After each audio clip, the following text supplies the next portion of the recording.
All right, guys, happy Tuesday. This tutorial video should be significantly shorter, I think, than the others have been.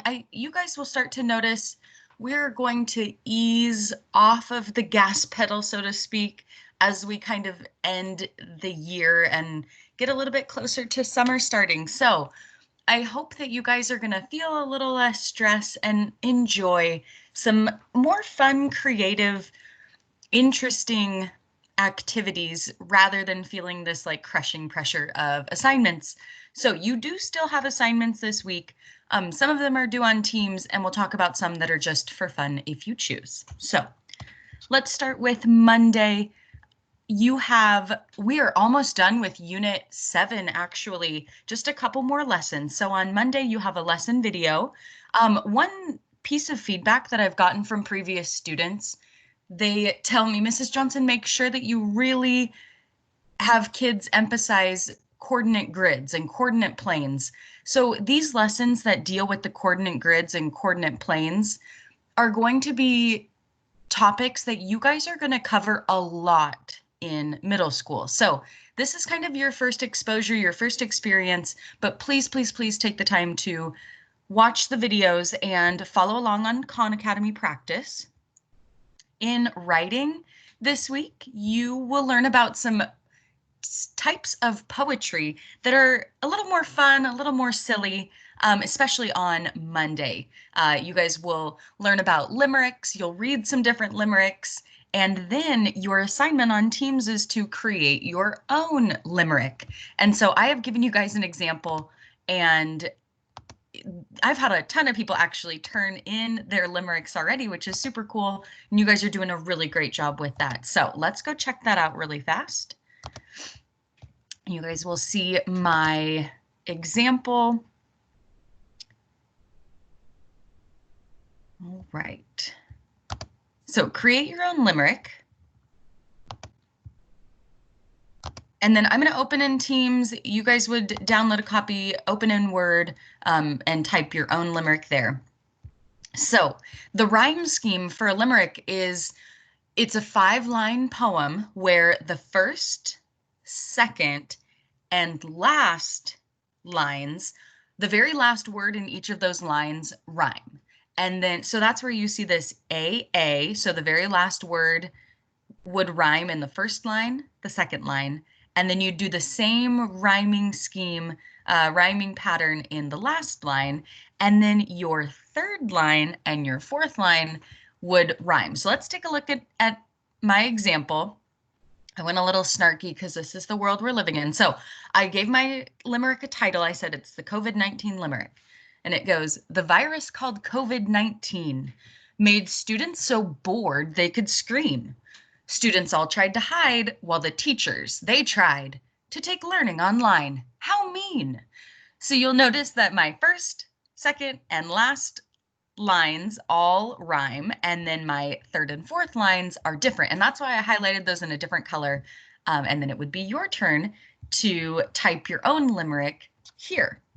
In the lesson video this week, the teacher, Mrs. Selland, gives you guys an idea of, she actually walks you through how to record a PowerPoint and do a video recording of your own. So extra kudos points to those of you that type your limerick on PowerPoint and then follow her steps to record it. I would love, love, love to see your recorded limerick. So give it a shot if you feel like it. If you don't, complete that assignment on Teams in Word, and that's just fine.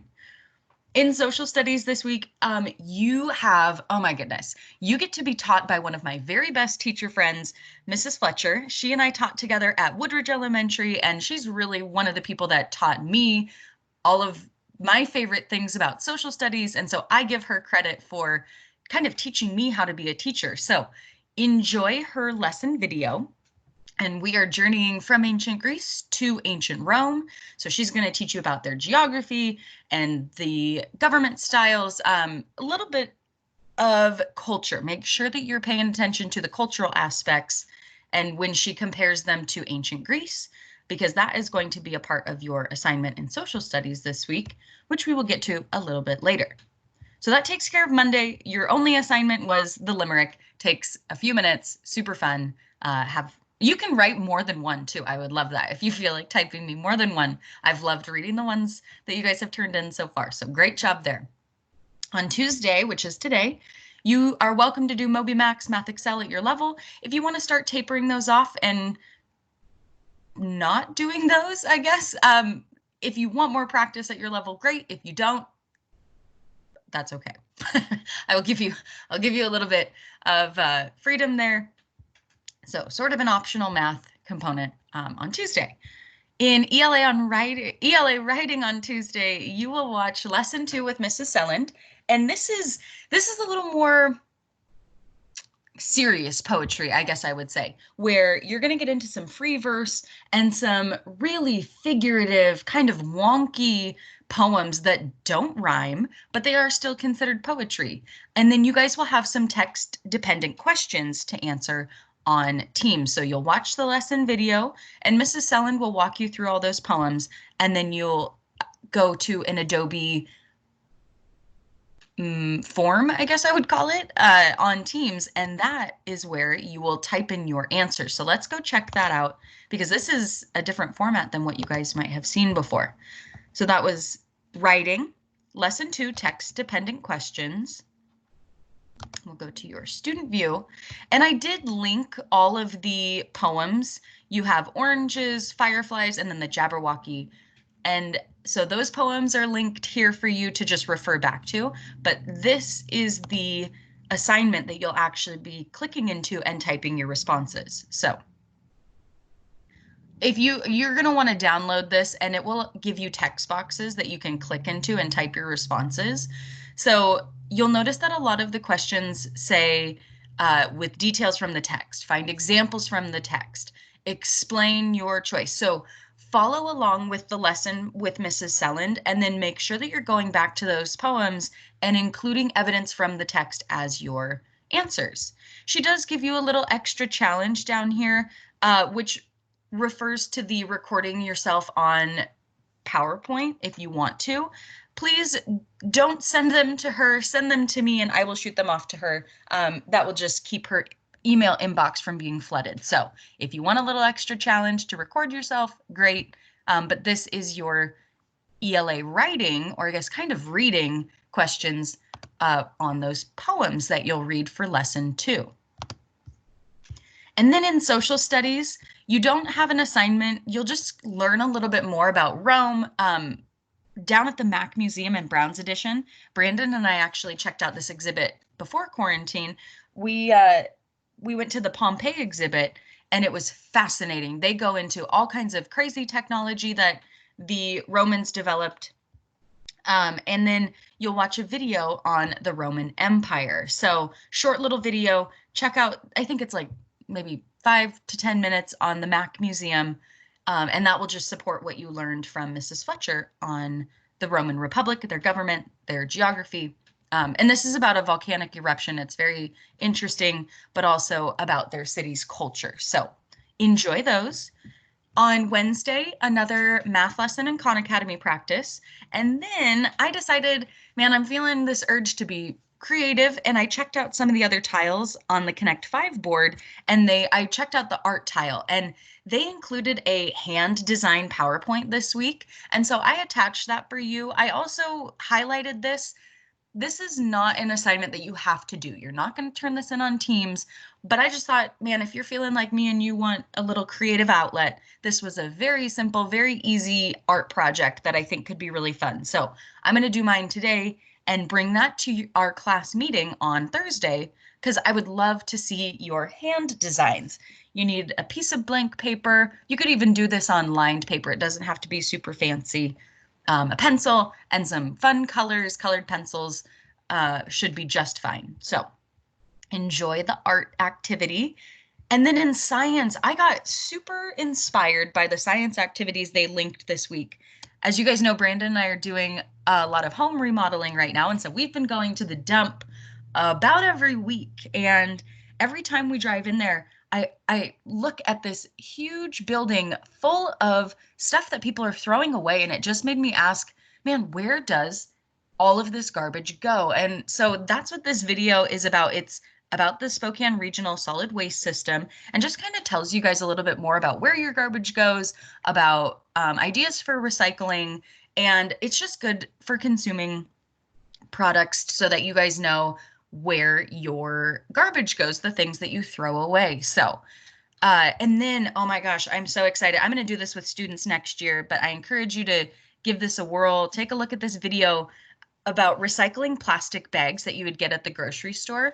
You can't actually recycle those in the blue recycle bin. And that was something I didn't know. It junks up their machines.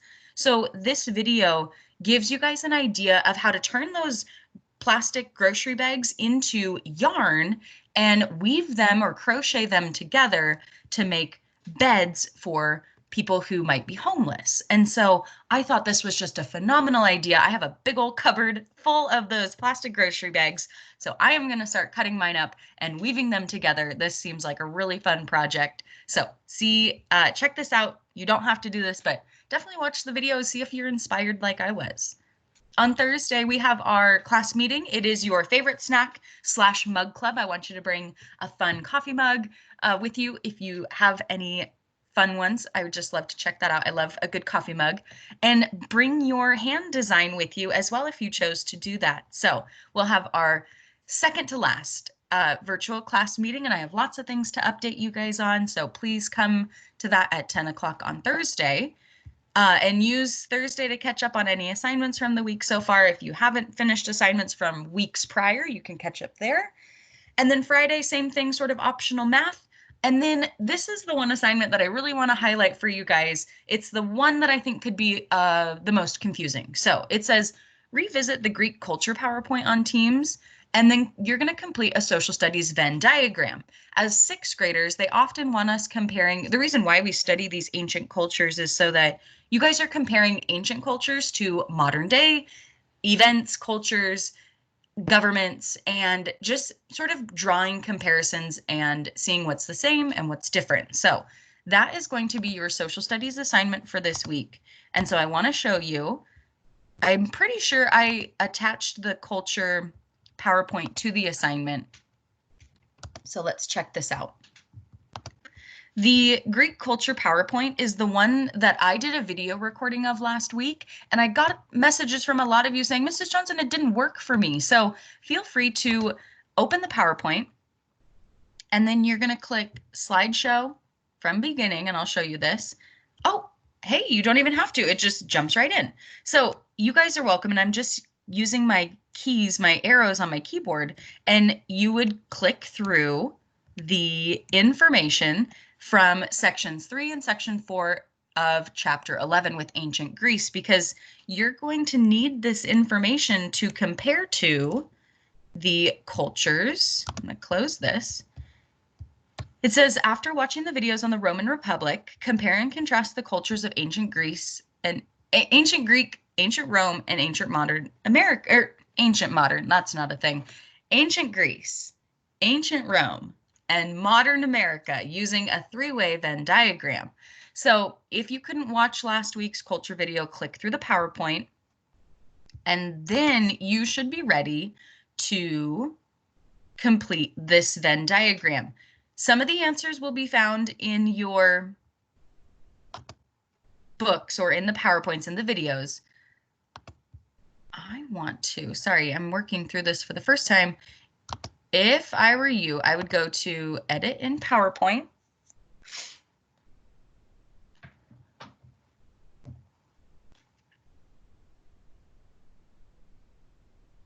Okay. And this is where you will come to compare and contrast the three cultures. So ancient Greece, ancient Rome that you'll learn about this week, and then you'll have to pull from your knowledge and your life experience for modern America. Those answers are not going to be found in your textbook or in the video. So this modern America component will have to come from you. So you will, this looks a little confusing. I'm not sure how many of you have used these Venn diagrams before. So let's see if we can break this down. This first chunk here is where you'll type aspects unique to ancient Greece. So what are things that just ancient Greece had? Same thing in this bubble for ancient Rome, just ancient Rome. We don't see those in ancient Greece. We don't see those in modern America. And then the same thing down here, type aspects unique to modern day America that are totally different than ancient Greece and ancient Rome. And then where these circles overlap, you'll see, let me zoom in a little bit. You'll see that it says similarity between ancient Greece and modern America. So this is where the Greece and America circles overlap. And guys, just do one. You don't need to push yourselves too far. Don't stress yourselves out. Please don't work up to the point of frustration. If you just want to type in one aspect in each of these text boxes that I've given you, that is just fine. So one similarity between ancient Greece and modern America. For those of you that actually watch these videos, I'll give you a little tip, trick, hint. If it were me, I would type in information about the architecture. In the Greek culture PowerPoint, I talked about how our US governmental buildings are often structured after the Greek architecture, sort of some of their similar styles. So that's what I would type in this box. Ancient Rome and ancient Greece, they shared a lot of gods and goddesses, different names, but same kind of idea. So you'll, in this overlapping section here, type a similarity, just one, between ancient Greece and ancient Rome. And then down here in this overlapping section between ancient Rome and modern America, what's one thing that they have in common culturally, architecturally, geographically? Anything that you learn from this week's lesson on ancient Rome, say, oh my gosh, that's very similar to what we have here in modern America. And then the last piece is this one, and it is this place where all three circles overlap. And so this is one similarity between all three cultures. So you'll have to try and think about, what do Rome, Greece, and modern America all have in common, and try and see if there's one cultural component that the three share, and you'll type that in that text box there. So that is it from me for the social studies lesson. If I were you, I realized what I did wrong. If I were you, I would click the three dots and then open in Teams, or excuse me, open in PowerPoint, or download your own copy. So don't just click on this like I did previously. Click the three dots and then you can open it there, and that'll be a lot more user-friendly for you. So that takes care of your assignments this week. Let's go back to our weekly calendar, make sure that we've checked everything off. I believe so. Well, guys, I'm going to keep it short and sweet this week. I hope that you have a wonderful week, and I will see you on Thursday with your favorite snack, your hand design, if you so choose, and your mug club mug, just a fun coffee mug. I would love to see you again. This is our second to last class meeting. And yeah, I can't wait to see you guys on Thursday. Bye-bye.